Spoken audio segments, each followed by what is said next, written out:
Starting on the pole, the 0-1 of Steve Payton, the Esslinger Engineering sponsor, the Esslinger Beast. To his outside, the number 69 of A.J. Fike and the McGladry and pulling pink Ford Beast.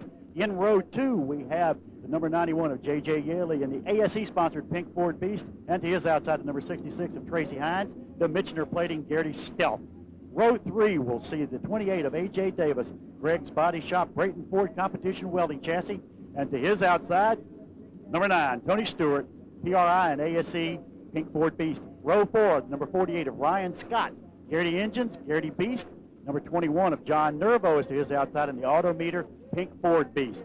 Row 5 sees the number 64 of Aaron Pollock on the inside in the Pollock, Esslinger Drennan. And the number 4 of Bobby East to his outside, the Team ASE, pink Chevy Beast. In row 6, the number 2 of Ed Carpenter, the Century 21 sponsored pink Ford Beast. And to his outside, the number 114 of Richey Jacobs, the Jacobs Racing Mopar Beast. Row number 7 has the number 14 of Steve Barth on the inside in the Brayton Engineering Brayton Beast. And to his outside, the number 94 of Bryan Kobylarz, H&B Railroad Fontana Bossler. In row 8, the number 21C of Jimmy McCune, Bisbee Travel Brayton Ford Drennan. Number 78 of Justin Overfelt is to his outside, the Century 21 Brayton Buick Drennan. Row 9, number 96 of Jessica Iannuzzi in the Patrick's Auto Body Autocraft Beast. And the number 63 of Drew Pollock, Esslinger Drennan to her outside. Row 10, the number 98 of Michael Roselli Jr., West End Equipment Rental, Brannon Ford Drennan.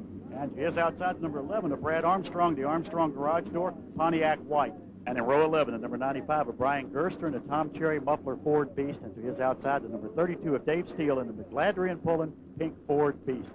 22 starters, strong, and some of the best names in midget racing in USAC history are in this race. And Steve Payton gets a quick jump on A.J. Fike heading down into corner number 1. Of course, keep your eyes on the 66, Tracy Hines.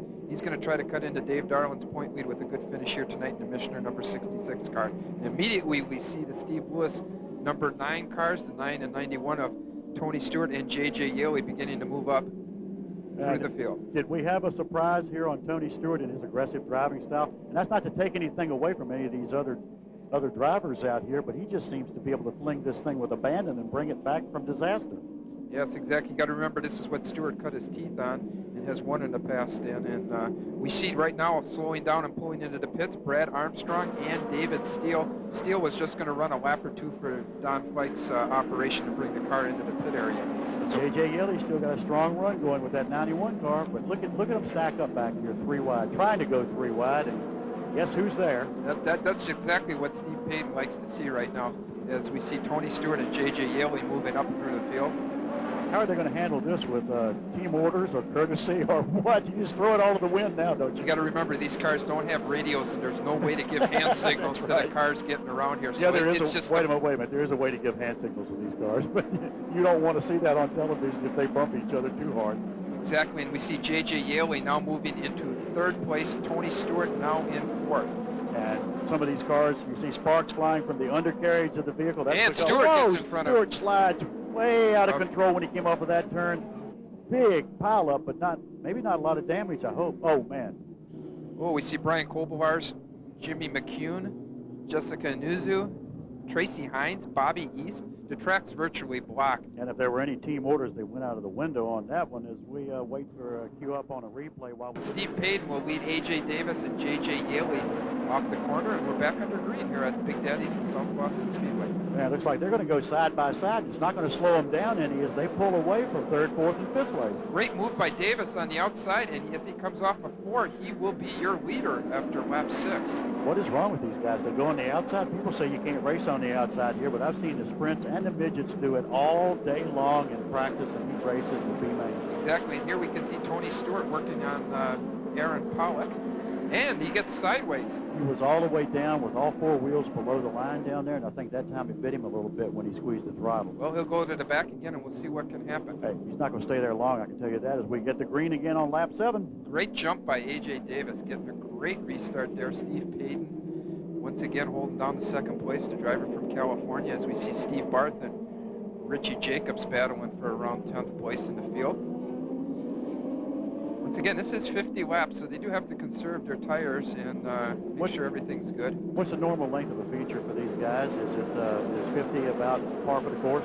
Usually it's usually a 30 or 40 lap race depending on the distance. This is a 50 lapper on 410, so it's a little bit longer race, and they're going to want to keep the tires underneath themselves so they got something left on the last 10 laps. As we see Tony Stewart cutting his way through the field. Here he is about to pass Jimmy McEwen, and he's going to be moving up on Brian Gerster in the 95, and Gerster drifts high.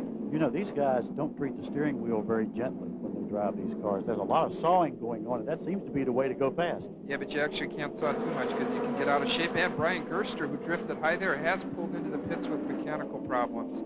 And I see smoke coming off of the 14, I believe. We see a little bit of smoke. It could be engine smoke. And more sparks again as these guys throw these cars into these high bank turns, and they bottom out just a little bit. Exactly. As we see Bobby East working around Tracy Hines, and now beginning to work on Steve Barth, the 16-year-old high school junior from Brownsburg, Indiana.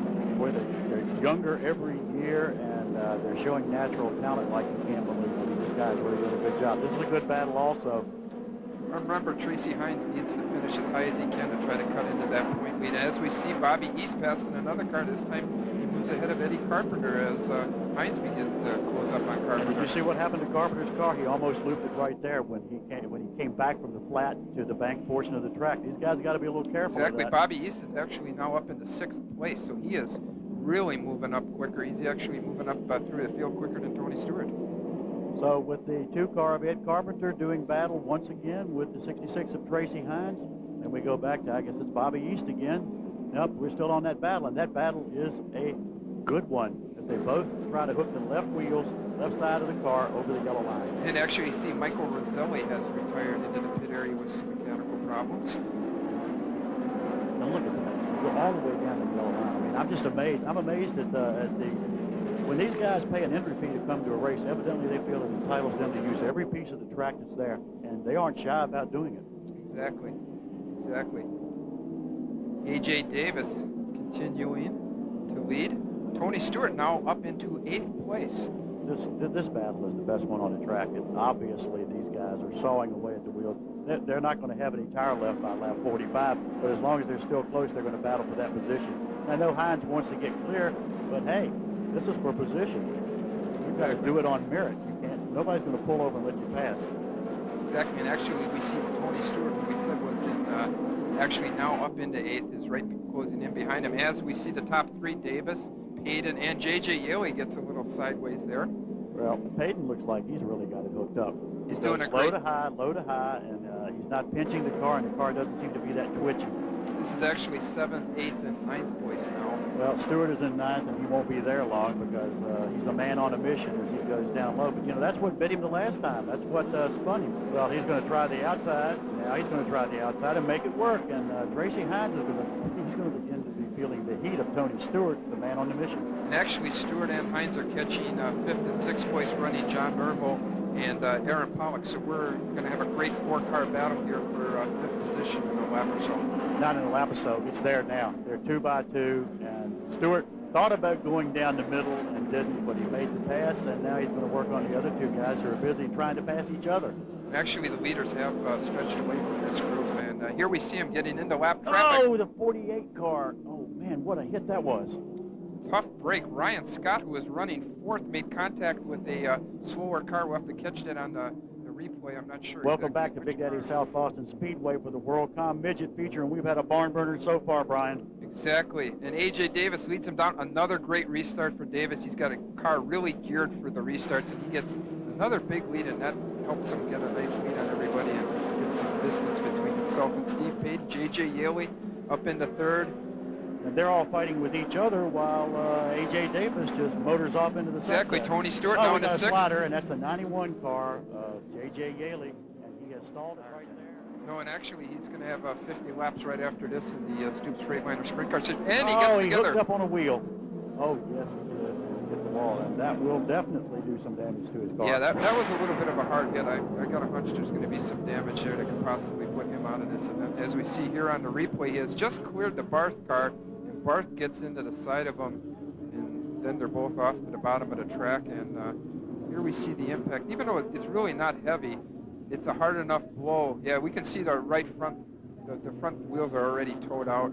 He's got some front end damage area. On the restart, another fabulous restart by A.J. Davis with Bobby East, Tony Stewart now in the third around Steve Payton. And Steve Payton couldn't hold him off this time. And this is a good time for this youngster to follow in his footsteps and learn what it takes to put that car down on the bottom of the track and dirt track it out towards the wall and past people. Well, actually, he's not going to learn anything from Tony Stewart right now because Stewart's behind him. So maybe Stewart might pick up a thing or two from East. Of course, we mentioned earlier, the youngest winner in USAC national competition history, 16 years old when he won at Shalerville. He also won at Anderson, and he's won 6 non-USAC sanctioned midget races elsewhere in the country. So he's having a fabulous year. And once again, he's one of those youngsters at the age of 16. And Tracy Hines is working on the 0-1 or the 0 car of Steve Payton for position. Battles are breaking out all. Whoa! Bryan Kobylarz's car just launched itself into the outside retaining wall and tore the whole suspension off of that vehicle. South Boston Speedway on the restart after getting the track cleaned up. They also allowed the leader to go in and repair his car because he was not taken out by another competitor, but by a push truck. And he has been allowed to replace the shock and resume his position at the front of the field. Once again, Davis got a great jump on Bobby East and Tony Stewart on that restart, and hopefully his car didn't receive any damage that will affect him here in the remaining 8 laps or so. I've been in racing a long time, and I can't imagine having to replace a shock and what it might do to the geometry of the car that you had locked in so comfortably. Probably it damaged a little more than that. Yeah, they have to readjust it with it being a coil over and stuff, so it just wasn't like bolting it on and stuff. So hopefully they got it really close, and he seems to be hanging on to the lead like he was before. After a couple of laps, East and Stewart seem to close up on him as we got a great mid-pack battle out here on the track between Jacobs, McCune, Barth, and Justin Overfelt. Yeah, and the East and Stewart battle is one that's going to push them forward quicker because they're not running side by side. They're just he's putting so much heat on East that East says, I'm not going to let him pass me, and Tony wants the position, so they're going faster running against each other. Exactly. Great battle here as we continue to watch Jimmy McHugh, Steve Barth, and Justin Overfelt battle. And that's going to be 3 wide in about a second, so somebody gives up and somebody gives. Whoa, hitting that yellow patch will do it every time down there, that little piece of slick painted asphalt. Not a place to be, and the cars have almost spun out after hitting that on numerous occasions tonight. Great battle. It's the same one, still being waged. Exactly, and of course Jimmy McCune, a winner in the Stoops Freightliner Sprint Car Heat Race a little bit earlier, he'll be coming right back on the track at the conclusion of this event with the Sprint Car feature that you'll be seeing in a few moments after the conclusion of this event. That would be the 10th race of the night after we have that one concluded. This is only the 9th. I mean, you do get your money's worth when the sprints and midgets run. Exactly, and we had 6 of them go from green flag to checkered a little bit earlier tonight, so that's just another compliment of the great competitors here at the South Boston Speedway tonight. Well, this is what people came to see, a pack of 4 cars anywhere on the track battling for position. Nobody, no quarter asked, none given. And Bobby East has Tony Stewart all over him again. Exactly, and this is actually for the lead now as they've gotten around A.J. Davis.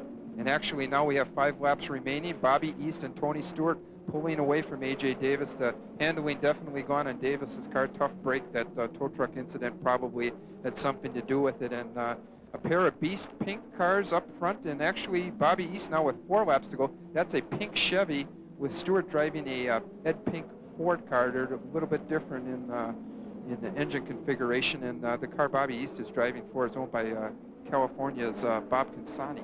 Yeah, and when you talk about Ed Pink, you're talking about somebody who knows exactly what to do on building engines, has done it for years for drag racers and for these guys. Not a name familiar around here, but surely a nationally known name for engine building. Exactly, and we now have 2 laps to go, and Stewart all over the back of Bobby East, and East just hanging on. He's getting a little bit looser, and the handling seems to go away, but I don't know if he should be able to make up enough track space possibly that it might make it difficult for Stewart to get around him. Nope, not on Mr. Inside and Mr. Outside. I think Tony Stewart is now toying with him. Look at that diamond cut. That wasn't a rough cut either. That was a diamond cut. He went across the yellow painted part where nobody else has been able to make it handle. And there he has the lead. And Tony Stewart will win his 26th career WorldCom National Midget Series feature win here tonight at Big Daddy's South Boston Speedway. And look at Stewart. He is excited. It's almost as if he won a Winston Cup event. And that's what's so great about Tony Stewart. The man of the hour, Tony Stewart, who came from the back of the pack twice to give Bobby East a lesson that he will remember as we see the finishing order. Tony Stewart, Bobby East, A.J. Davis, Steve Payton, and Tracy Hines.